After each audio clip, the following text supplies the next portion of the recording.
మర్యాద మర్యాద ఎక్కడ దొరుకుతావు అని అడిగారట.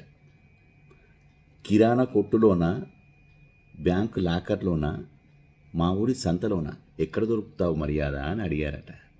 అప్పుడు జవాబు వచ్చిందిలా: కిరాణా కొట్టులో దొరకనిది, బ్యాంకు లాకర్లో దాయలేనిది, సంతలో అమ్ముడుపోనిది, ఉత్తపుణ్యాన లభించనిది, వయసు పైబడిన పొందనిది,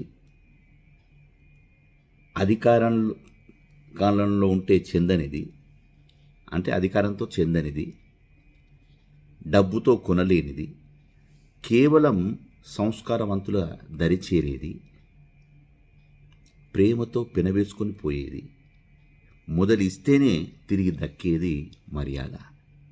నువ్వెంత తురుంకనువైనాగా కూరగాయల బండి వాళ్ళని చూసుకో, మర్యాద ఇచ్చి అక్క ఎంత అన్నయ్య ఎంతకి ఇస్తున్నావు అంటే ఆ మర్యాద కూడా వాళ్ళు కూడా అన్న ఇది 15 రూపాయల కిలో, 30 రూపాయల కిలో, 40 కిలోలు.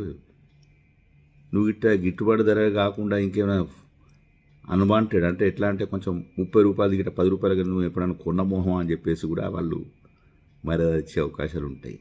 మర్యాద ఏదైనా కూడా ఇవ్వాలి, తీసుకోవాలి. ఏమంటారు?